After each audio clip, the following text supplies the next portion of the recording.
Hello,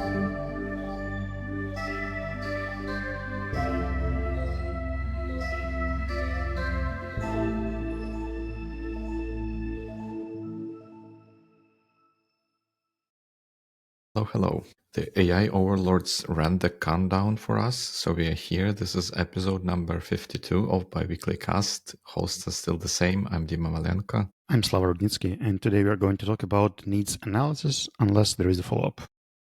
There is a tiny bit of follow-up. Last week we discussed the book The 4 Steps to Epiphany, which we had slightly different or diverging opinions about the book and the value of it. I think one thing I wanted to emphasize as a follow-up to that discussion, that thinking about it, I think it is really important to connect ideas in that book to other ideas from the same area of how to build business, how to find, let's say, like niches and kind of build successful products and find product market fit. And in particular, I think I mentioned jobs to be done theory as one of those things. So I would strongly encourage everyone to see what the 4 steps to epiphany tells, how that connects to the jobs to be done idea, and also the disruptive innovation theory from Clayton Christensen, because that also plays to the part of how one particular way of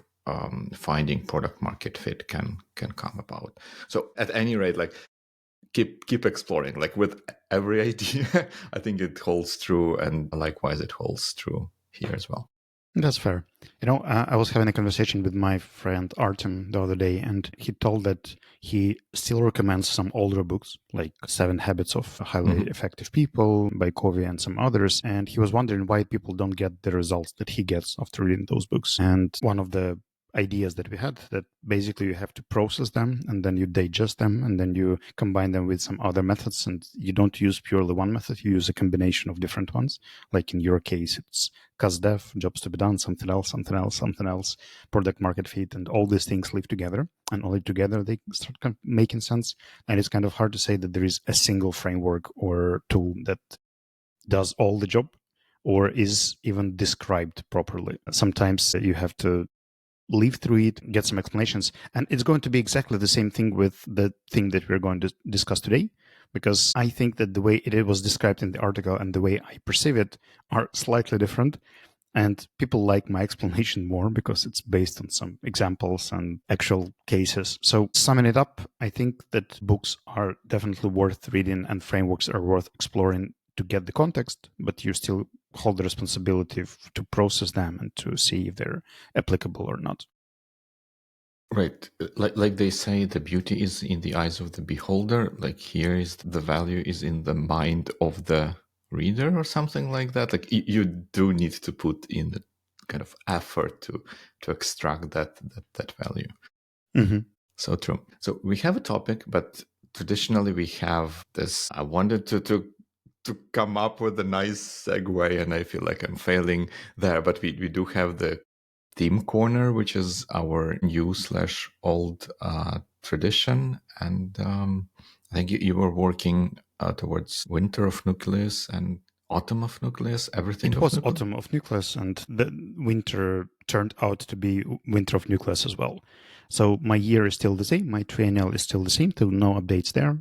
Things are happening. In terms of winter theme, I kind of felt that I need more time, and I extended my previous theme to like the vacation that I took during the holidays was very helpful, but I still need some things to get myself on track and to get rid of some habits, to polish some of the projects, to exit some of the groups and communities that I'm going to exit. And all of these things require more time.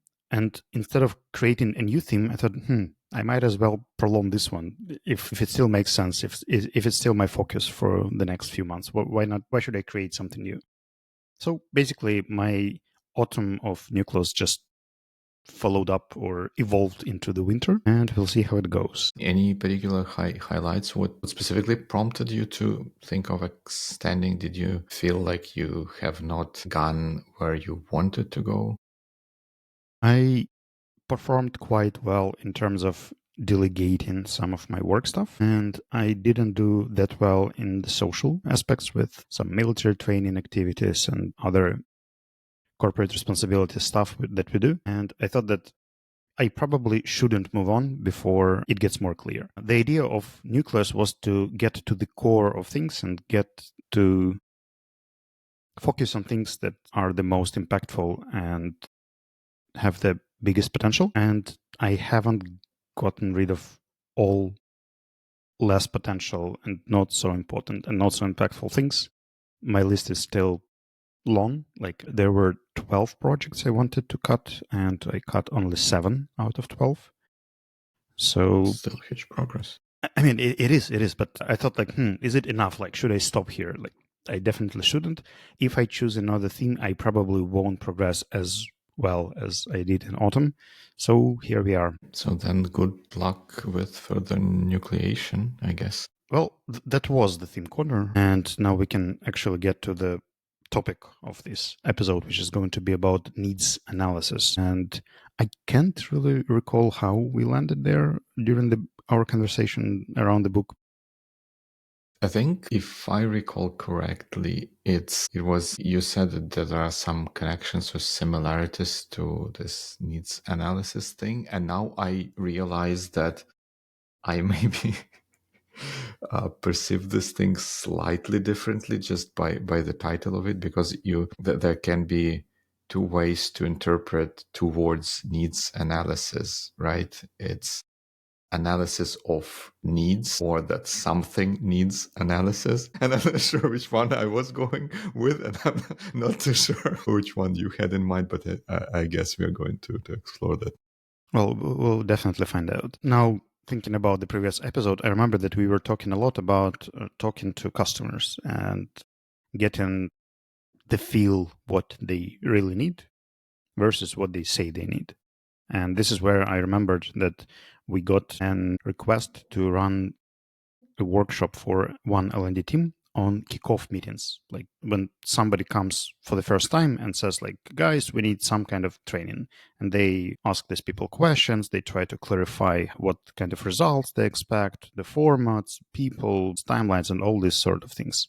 And very often it turns out that these meetings are not very effective. And then people do for many more weeks after that a lot of extra work, which is not really needed, instead of just asking some proper questions in the very, very beginning to understand what do people mean and why they need what they need and what kind of outcomes they expect from these activities. And when these questions are not asked, people just reactively do something that they think they understand.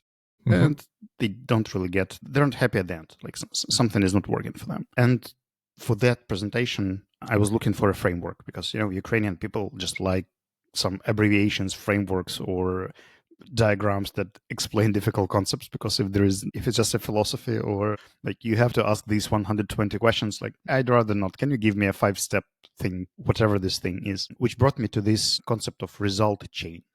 The result chain is basically the way people suggest looking at needs analysis at different levels. And in this case, needs analysis actually means analyzing the needs, not something that needs analysis. They also need analysis. So let me try to maybe mirror this back to you to see if I got it right. So we are sort of talking about situations when your team, or for that matter any other team or any other professional, comes into a new engagement with new customer or client or partner, where partner or customer effectively kind of hires them to solve a particular problem for them. And those customers would have their own idea about what the problem is and how it needs to be solved and what's the best way to do that. And basically, it kind of customer unloads that on the, on the team, on the professional. And this is a trap because customers' understanding is not necessarily the best or even accurate thing. And we are talking about the process, how to figure out like what's the real crux of the matter, what's the real problem, and what's the best way of solving that problem and how to figure that out. Absolutely. And I think that The only thing I would probably highlight is that the customers could be both external and internal, like it could be just another department or another team from the company that you work for, and it could be an external customer that you work with. Okay, so the results chain method. I never heard of this before. I think it's just another variation of asking many whys, if you remember that one, like 5 whys or 3 whys or whatever number of whys you want to The ask. more whys, the better, I think. Yeah. And in this case, it's just a beautiful picture that says that there are some inputs, meaning that there are some things that are happening that bring you to the request or to the question or to the problem, like you face something. There could be some conflicts, there could be misunderstandings, technical debt, or whatever, like some premises that bring you there. People expect to run some sort of activities, like please go have one-to-one with them, or run a workshop on feedback. This is our top request at Savvy. Like people come for feedback workshops. More frequently, it's not even a workshop, it's a webinar. Like, can you provide a feedback webinar for us? And then there are 3 levels of what happens next. And they are very similar. I mean, when you look at the words, they're outputs, outcomes, and impact. You could say that they are pretty much the same if you just don't look at the picture. But if you look at the scheme, it basically shows that the activity brings the outputs. For example, in the feedback workshop, a team of 10 people is able to give feedback more constructively. Just is able. Like, it doesn't mean that they will do that. They're just capable. They got the skills. The outcomes is something that happens from these outputs. Like, all right, these people got more capable. What will it change? Like the atmosphere in the team, there would be more understanding, there would be fewer conflicts or less drama, or I don't know, whatever the result should be from these skills achieved. And then there is a bigger impact to the organization. Like, if this team is more productive, what does it actually mean? Like, how is it going to impact the entire business? How is it going to impact the product? How is it going to impact the organization? So you could probably nail it down to different hierarchical levels, saying that outputs is the individual result from the activity, outcomes is more like team level result, and impact is the company level result from something. Mm-hmm. And it could be pretty much anything. The presentation that I will attach to the slides, it's mostly in the context of learning, like some kind of workshops or training programs or something. But it could be anything, saying like, we will integrate a new CRM system. All right, what would be the outcomes? The outcomes that we will automate this and this and this and this, and people will get access and they will have the information and something. What are the outcomes? The response time will be faster. The client satisfaction rate might increase. Something else might get better. And what's the impact? Nobody knows usually. People don't track that far. They usually stop at the outputs or the outcomes. And this model kind of builds the system how you ask people questions. Like, what do you want? Why do you need it? Why do you need what you need from that? And how it's going to impact the entire team or organization. And this is where people, if you look at the slides later, it kind of deviates into or splits into 2 sections. There is a section of what people desire or expect to happen. And then you look at it, I don't think this is the actual thing that is going to happen. Yes, like they will attend language classes for 6 months, but I don't think that their cross-cultural competence will grow. Like, there is a mismatch here in terms of what activity you are suggesting and what kind of outcomes or outputs they're going to be. And we were basically running around this picture saying like, yes, activity is thing that people want, the thing. Outputs is things that they get from this thing. Outcomes are the results of these things, and impact is the overall higher picture. And then we were practicing what kind of questions people could ask, how to see if there are correlations, causations, how realistic it is, etc. And it turned out that this method was quite illustrative and it's not too hard to grasp, so people could catch the concept and then move on with this concept and try to build their conversation based on this framework.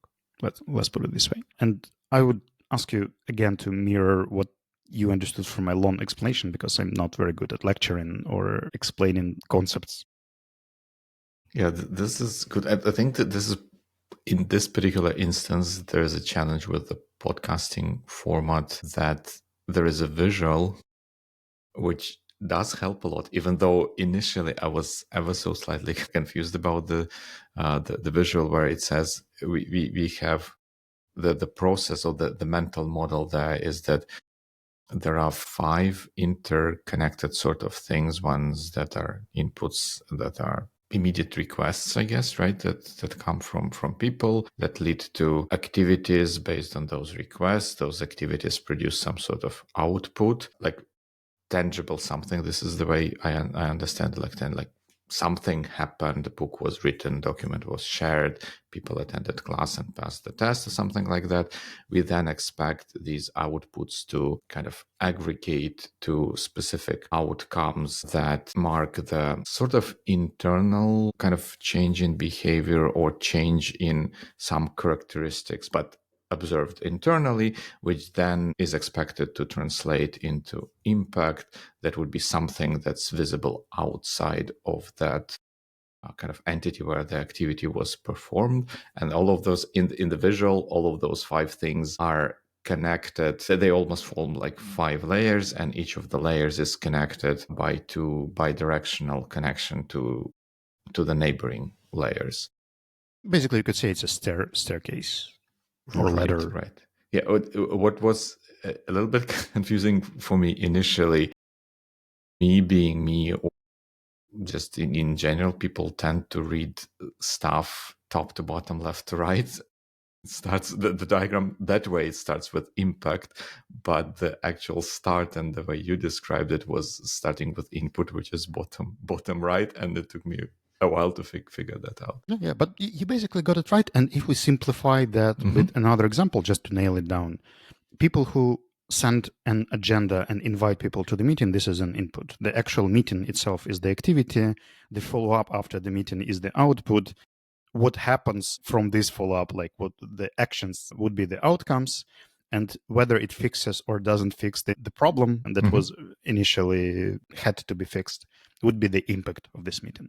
That's on a small example of a specific activity, but it could be basically applied to many other things. So a few questions here. Let's focus specifically for the rest of our conversation on the learning context, not to diverge too much and not to confuse each other. Let's say somebody wants to learn something at different levels. It would be corporate learning, but it could be individual, it could be a team, it could be a bigger group of people, doesn't really matter. Your first intuitive answer, how do you know what you actually have to learn? Like you feel that there is a learning opportunity or learning need somewhere. Like you look at your team activity, you see that something is not working properly, and like, maybe we should learn X, whatever this X is. I think my thinking or mental model there might be different from other people insofar. I think to me, learn something would be a solution, right? And I would try to first look at the problem that we have. So why would we think that we need to learn something? Is it that we try to do X, Y, Z and we do it? It maybe takes us 2 weeks instead of a week when we try to do that, and this is bad, and we want to do it in 1 week.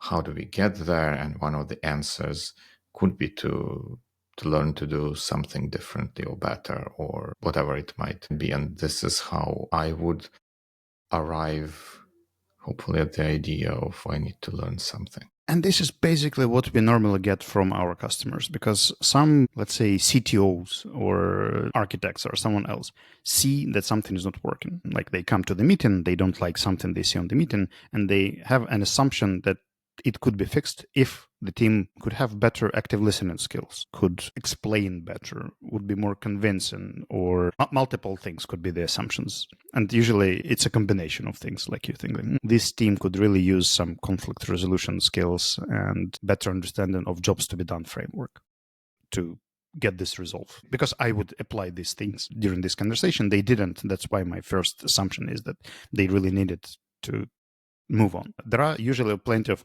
other alternative ways to do that. And that is actually my second question. Like when you have this problem that you see and you have an assumption that maybe if they learn this, they will perform better. What would be your mental way to prove this? Like, how do you know that you really need this but not something else before you actually check? Of course, the easiest way is to do it and see if it helps, but is there a way to build this as a mental model? Good question. I don't know. I don't feel like I have a confident answer to that, so I'm trying to make up something on the fly. I think in these kind of situations, like maybe two things. In these kind of situations, I'm one of those people who are not entirely or immediately convinced that calling in external learning or teaching resources is the best way to go about stuff, or even a way to go about stuff, because the reason for that would be that it takes, one can, pardon my mathematical French, but like you can teach someone how to calculate derivatives, but it takes a lot more to get that skill to know and feel when derivatives are useful to solving kind of particular problems. And that kind of bridge between when to use and how to use something in practical situations is something that I think is difficult to get from the outside. So that would be one aspect. And connected to that would be the idea, okay, so maybe we can try at least pilot some of that internally. If I see that something is not working and doing X would be helpful for that, can we get an evidence for X being useful, maybe by saying, when you get into the similar situation next time, kind of, I know X, call me, I'll see if it helps, and we together see if X helps. And if it does, then we probably would be looking for a way to scale that understanding of X to the whole companies. And your example works perfectly in the field or area where you feel confident. Right. If you know something about engineering, you can afford making these thought experiments, and you can even predict, like, if I try this, it might fix it. So let me try it tomorrow. I tried it tomorrow. It worked. I can scale it up. In some areas, you don't have that much confidence. Let's say it's cross-cultural communications. Like, yes, you might apply something there, but you can't really say what it's going to do, how it's going to work. You just ask a person, can you have a one-to-one with Bob? Because you think that one-to-one could resolve something. Just please talk to him about A or B. There is a one-to-one, but it's harder to predict whether you're going to get the outputs and the outcomes and the impact from this activity, because you haven't really worked with these guys and you don't know how Bob is going to run this one-to-one and what's going to happen there, what's going to be the agreement, etc. So when there are these soft skills related things that are harder to measure, harder to name, and when you start forecasting things that people understand differently, this is where it's get trickier. And this is the biggest difference between hard skills learning requests versus soft skills learning requests. Because when we get something related to engineering, it's very easy. Like people say, like, well, we need this framework, we need these sort of things. Here's the certification that proves that people know this or can do this. Let's just get 100 people certified. Nice. I think I sense a little bit of contradiction in what you're saying in the very beginning when you said that, like, what if you don't understand the kind of how solutions might work, so you cannot pilot it internally or something? The contradiction, the bit of contradiction that I sense there is that how can it be that if I can be confident about the problem I'm having, I think this is sufficient ground to start exploring solutions, even if I'm not an expert in how those solutions. Absolutely, you can. And you can start exploring, but the menu and the number of layers you can see in the engineering is way more, because you know different aspects here. Let's say you haven't learned anything about management, like you did just management intuitively. You looked at other managers, you were repeating what they were doing, you read a few articles, but that's it. And you see that there is a managerial issue there.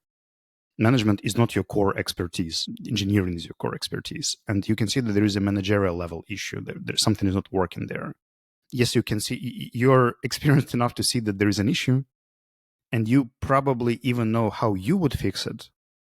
but it's way harder. I think in engineering, it's pretty much the same, because your solution that you see in your mind when you see an issue may be very different with the solution that other people see when they see the same issue. Yes, and I think the leap in the logical chain here that makes me feel a little bit uncomfortable is that when you say you sense that there is a managerial issue and you're not an expert in management stuff, I would posit that we don't think about stuff in those terms. Let's say when I have a toothache, I don't think of this as a healthcare issue, right? Like similar to how you might think about something as a managerial issue.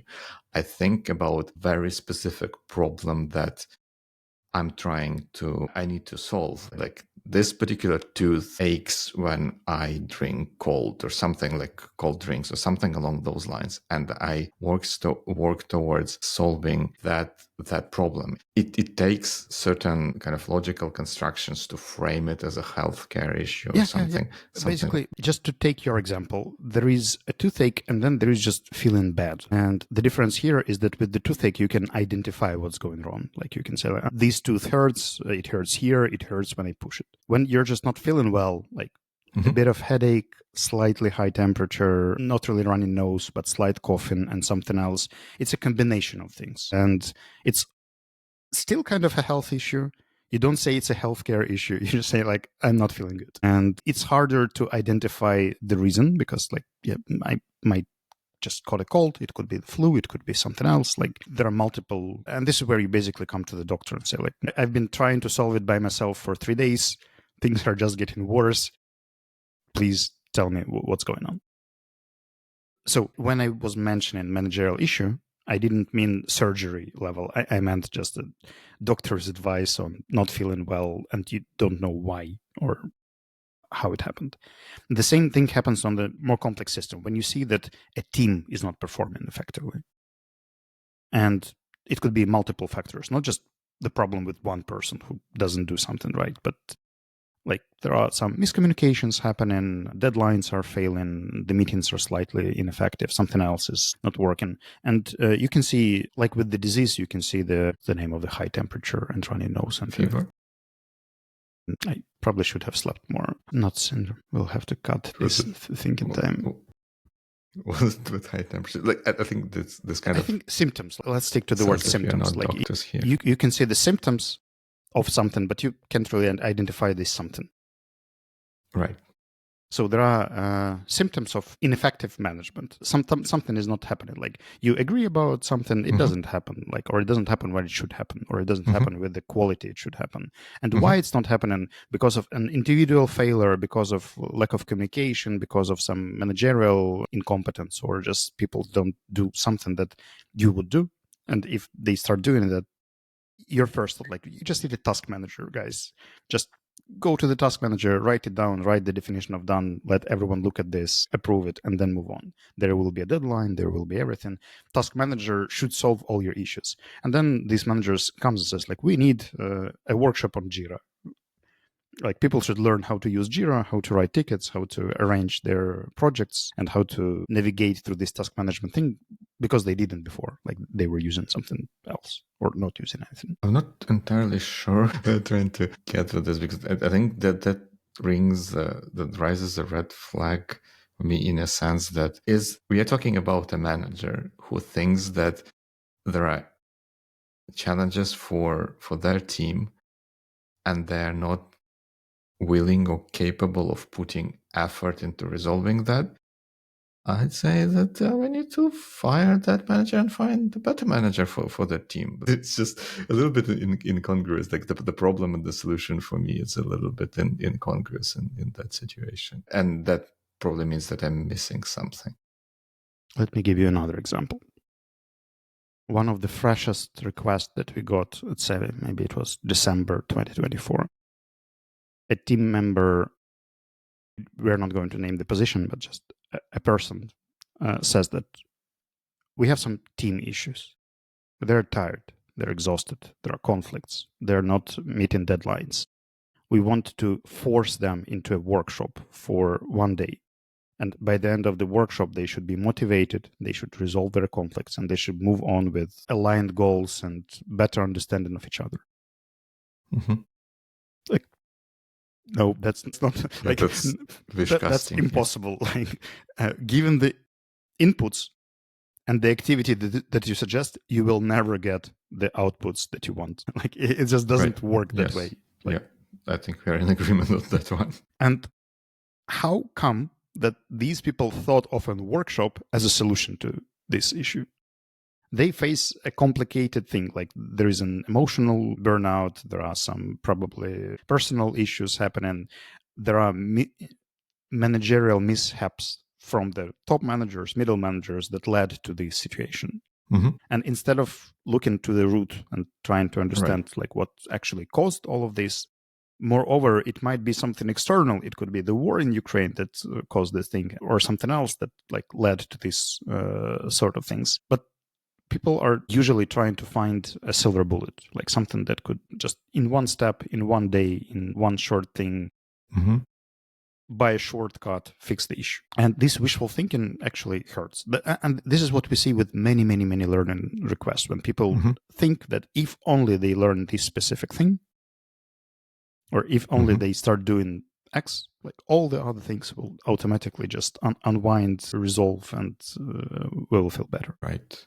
No, that resonates a lot. And I think maybe two aspects, two thoughts that come to mind is maybe there are patterns which can kind of signify potential successful learning engagement, which kind of have little, if any, knowledge of this thing. But it might seem that if people are already successfully using something and they want to scale it or take it to the next level to maybe systematize their knowledge or approach or something, that might be an indication, that this learning engagement can be successful because people are really trying to solve the problem that is solvable with learning, rather than trying to find a silver bullet for something that by and large sounds like a cover up for their own incompetence, for the lack of a better word, right? And I think that was the second point,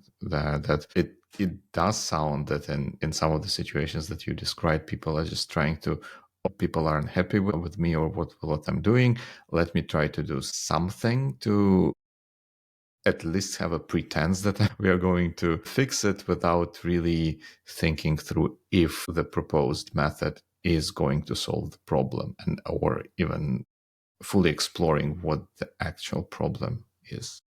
And this is where we basically get into these two potential ways. You could come to a person who will just not ask you any questions and say like, so what do you need? A workshop to motivate the team? Here you go. Here's a menu of our workshops. Please pick something and go for it. Or you could come to an expert who will start asking you questions like, why do you need that? How is it going to impact? What are the inputs that you have? Chances are that the person you come to will talk you from this. Like, please don't do that. Like, right. This is going to hurt, or it's not going to give you what you need. You will just waste your time. At best, it could actually get things worse, or maybe harm the situation. And I think that this is one of the parts that is interesting, how you actually reshape someone's expectations, because probably you know that when somebody has already built up a solution or a way out, they're less likely to diverge and change or correct it on the way. When people don't have a solution, they just come with a problem and say like, please help me. It's way easier. When people come with an idea that they need a specific workshop for 4 hours, getting them into a learning program of 12 hours is going to be extremely difficult. Even though it works better, it tackles the core issues and it brings the outputs and the outcomes that are actually needed. Which brings us to the next question. What do you think is the best way to reshape someone's expectations when these expectations are already set? When a person kind of believes that this is the solution? This is a great question, and I think I'll try to maybe coin a couple of things there which might amount to an answer to the original question, or they may not. We'll see.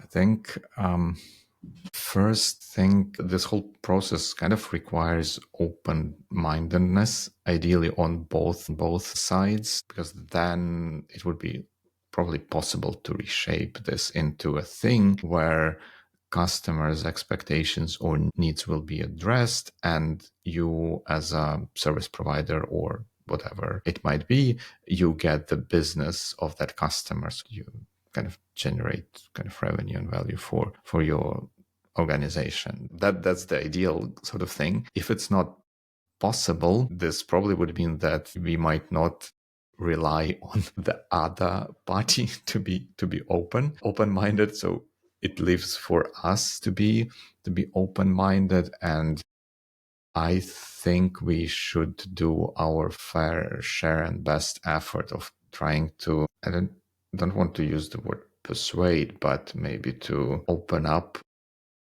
alternatives and kind of reframe or reshape understanding of the problem for the customer, kind of do best effort there, but also accept that if that reshaping is not successful, we should kind of disengage and say that no, we don't think we should be doing this with you or for you, because we don't believe this will yield the results that you expect or the outcomes or the impact that you expect, and we are not comfortable engaging you in activity that does not produce those results, and therefore we would say no to your business, despite of how lucrative that business might. I totally agree with you. The only thing that I would probably clarify here is that I think it's a scale. It's not just open-minded or not open-minded. It's the level of open mind within the Right. conversation, and people could come to the conversation not very open-minded, but then there are ways you could actually cause people reflect and think about something, even if they were not really into that in the very beginning of the conversation. And in my experience, that's a very interesting way, because the best thing that works are questions. Like when you ask people questions, it works way better than any kind of arguments, examples, cases. Like you basically start talking to them, and usually you talk around this result chain picture that we described previously. Like, what is the activity, how you see it, what do you see, what is going to do, and how it's going to affect, and what if it doesn't, and what if this happens, what if this doesn't happen, why do you think this happens after this? And all these questions, they can lead to two potential scenarios. The person turns on critical thinking, starts analyzing with you, sees some flaws, and reshapes the expectations. Or the person gets really irritated because there was an ideal solution that gets destroyed. And then you face some kind of emotional defensive mechanism that people either start rushing somewhere, switching to personality, getting some kind of emotion or passive aggression or something else just to protect this ideal picture. And this is where I personally fail a lot, because I can see that people are they're refusing to see the needs that they have and the activities that they really need to do to cover them. Instead, they keep pushing to these expectations and unrealistic activity that they want to do. And for many years, I had an issue of stopping when I get the first defensive reactions. Like, I see that people start reacting emotionally, but I kept asking these questions, and people got frustrated, and usually we couldn't move on because like the defensive mechanism was just shutting me down, and the critical thinking was never turning. So I would say that the questions are the way, but the intensity of the questions and the level of your input as well also matters. Like when you're not only asking questions, but also provide some kind of thoughts, ideas, examples in the way. And I think that this blend could potentially be more helpful.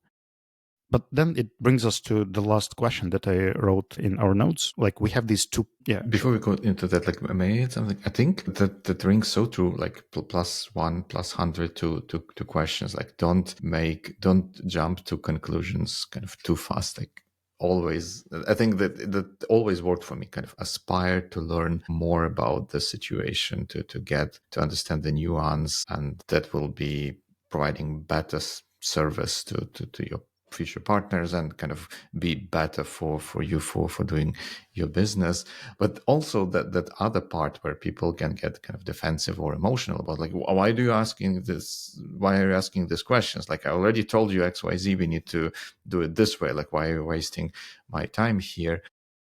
Was it in one of the previous episodes when we discussed that there are different modes of engagement, of why people engage with other people for communication than when they want to, like, either get factual information or emotional support or something like that? Like, it feels a little bit that something like that can be at play here as well. And when people start feeling emotion, it may be a kind of a cue to switch gears a little bit and kind of stop bombarding them with factual questions to get through to their rational kind of part of mind. And instead of, oh, like, I understand it might be tough, you want to grow your business and XYZ, let's maybe think together how to do that in the best possible way. That makes total sense. And that basically reminds us that, yes, there are some business needs that are being discussed, but then there are also personal needs. Like, what does the person need from this conversation? What is a company if not a group of people with their emotions and their individual aspirations and needs? And in this interaction, like when there are two parties with an amount of people, two parties could mean like two people from one side, three people from the other side, doesn't really matter. But somebody comes with a request and somebody suggests a solution to this, or should provide this activity. There is an internal debate going on, like whose responsibility it actually is to dig down to the essence of the needs. Like, is it still the manager who comes with this request who is responsible, or is it L&D expert, like the learning expert, who is responsible of not moving forward or not letting things happen? And it's professional responsibility of a learning expert to get down to the learning needs, to unwrap all the layers, to get through the emotional reactions and nail it down. Or it's something in between. It's a good question. I think either variant is fully legitimate and possible, and I guess it sort of depends on the kind of business that learning institutions sees themselves in. Because the example that comes to mind can be, if I want to get a new coat, I can go to kind of department store. And what department store is going to offer me, like, we have these coats, like 1, 2, 3, 4, 5. These are the sizes. Does it work for you? Yes. The checkout is out there. Congratulations on your new coat. If it doesn't work, then that's it. Like, we cannot help you any further. If the same customer with the same need, come to a tailor might not have a ready-made options for me, but they say, like, oh, like, we need to take measurements, we need to look through materials and maybe styles, and in a month or whatever it might be, you come and you get your new great coat. So I think it's kind of in between, and I think it is useful and helpful to understand what kind of business you want to be, because either way is possible. One thing might be better depending on the market situation and so on and so forth, but it is possible both ways. I think I kind of personally have a little bit of a tendency to be on the latter, like trying, all right, we can provide this add-on value add service to our customers to go in and explore their problems and figure out a solution for them, but that practically and also from experience, I would say that there needs to be a limit for that. You may either want to turn this into a paid service that you provide, that customers come to you, like pure consulting kind of a thing, or you offer this as a part of sale or pre-sale process, but then it has to have very strict limits of how much time and effort we invest into this kind of activity. That makes sense. I think we should make t-shirts saying it depends. For sure. That's probably, people say that 42 is the secret of the universe. No, like, it depends is the secret of the universe. So summing up my part of this result chain needs analysis concept, I would say that when people come to you with a request, whatever this request is, learning or not learning, the first question is whether you think they did or didn't do their homework, like how well they learned the subject matter. If they didn't, then go forward and go through this result chain, ask questions, try to build the picture. Why they think so, what they expect to do, what are the results at different levels that should follow it up. And then once again together, try to see if it makes sense. Like if you both agree that these results are possible from these activities given these inputs. If the person did their homework, meaning they have some kind of expectations, preparations, then there are still two options, whether they did their homework well or not so well. If they did it well, maybe you agree. You say like, yeah, like that's definitely what we should do. That's the result that I agree. We'll follow it up. Let's go for it. And in case if a person did homework but not very well, there could be some wrong expectations or unrealistic expectations that could potentially harm or damage. Mm-hmm. This is where the questions hop in, where you start asking like why it would work this way, what it would do, and what if it doesn't. And in this sort of conversation, you're trying to balance the emotional state of the person, not getting too critical, too nerdy about things, and remembering about the emotional needs of your partner in this conversation, trying to resolve it together. So that would be like a very short recap of how I understood our discussion. That makes sense. I think for me, the not the summary of the discussion, but maybe more of a takeaways would be, well, the summary would be, think that regardless of the preparedness of the customer who comes, I think it's still useful to build this mental picture with these 5 layers or 5 steps that the model outlines. It is that if customers are prepared and come with their homework done, it is easier to get that picture, and that picture could be more sort of true to reality and make sense faster than otherwise. But I think it's useful to build that picture and invest in it at least a little bit. And then on top of that, two things would be that one needs to acknowledge that in this model, like I'm looking at the model and I'm having trouble explaining this to people who cannot see that thing. But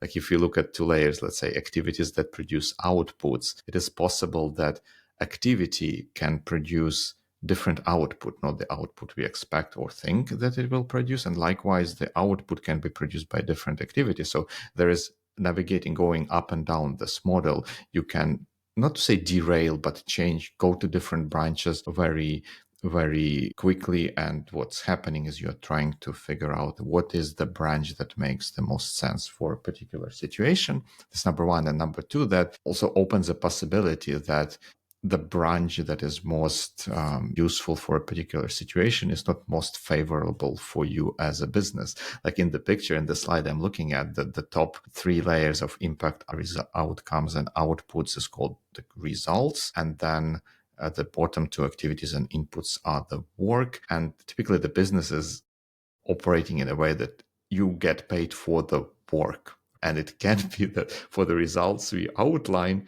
the work is different than the work that you are capable or want to be doing. So you need to be open to that possibility as well. It makes total sense. I'm not sure whether it's now at the end of our episode connected to our previous discussion, but no, it is for me. But I think it does. I think it does connect in a sense that the customer development and search of a product market fit is about kind of balancing roughly two sides of the equation, like the product that you offer and finding the market for that product. And both things can shift. And here we are looking at roughly the same dynamics, but in a more granular level, where we are saying that we are not looking at market as a whole, but we are looking at a particular instance of customer to provider interaction. And that interaction we are looking at through the lens of those 5 steps. Each of the steps can be adjusted to figure out whether this thing works or it doesn't. I think it's just maybe different or very connected way of using the same undergirding ideas. So if I could sum it up from my side, I would say that if every conversation about learning requests would finish with an assumption describing these 5 things, we would do much fewer useless activities in terms of learning in all the corporate environments. Like if people just bothered answering these questions at these levels, like why do we need this? What do we need? What kind of levels of results it would bring? It would be help us create a lot of more grounded and meaningful assumptions. And I think that it goes well beyond learning. I think that you could use the same model for many other activities. Today we provided examples with meetings, but you could scale it up, like strategy, like a strategic session. Mm-hmm.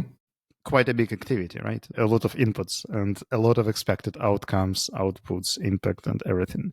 And just to put it on paper, which could take you just a few hours, could definitely crystallize your expectations. You could double check if it's realistic, if this is the best way to do it, if there are any alternative ways to get to the same impact or outcomes, but not through the strategic session. Asking these questions to yourself and reflecting through these 5 layers is very helpful to me personally. Whenever I get this idea that that's what we should do in 7 next, like when I get this aha moment saying like we should all go to Notion, I usually put all the 5 Why levels and exactly is like that? what happens next.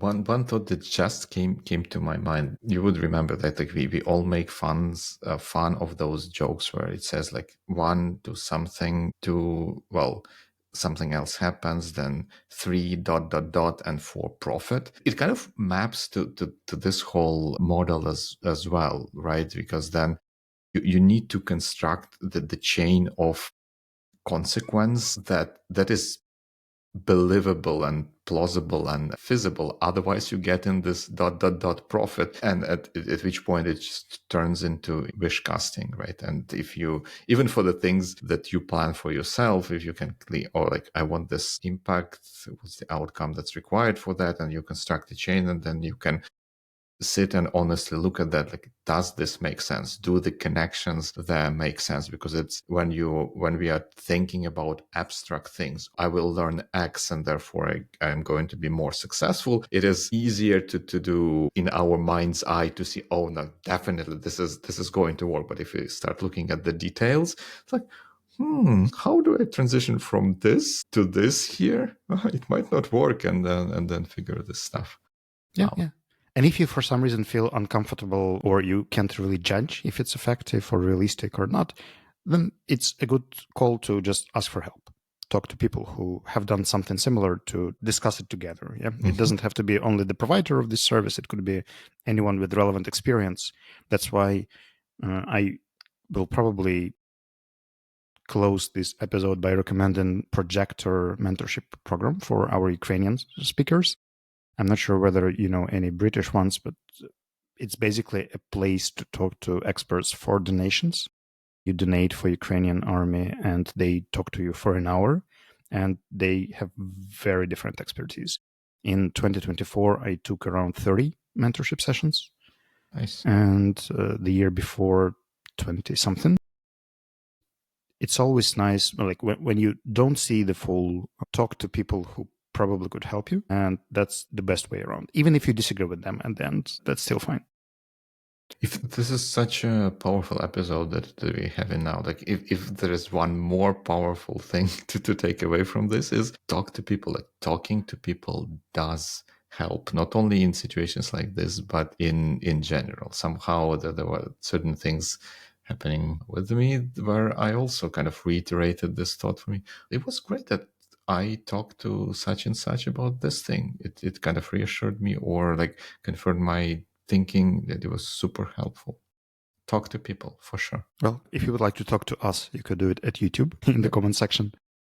YouTube, it was both like YouTube, Spotify, our website, whatever works for you is great. Are there comments on Spotify? I think I need to double check whether the activity of going to Spotify to try to leave us a comment is going to get the impact you would expect from this. I guess we will have a follow-up next. If it doesn't, it gets to the follow-up. If it does, it gets to the comment section. Right, so I guess we could call it a day, a week, an hour, an episode. An episode or 2 weeks. And we see you and each other in a couple of weeks. Yeah, hopefully good weeks. Good weeks.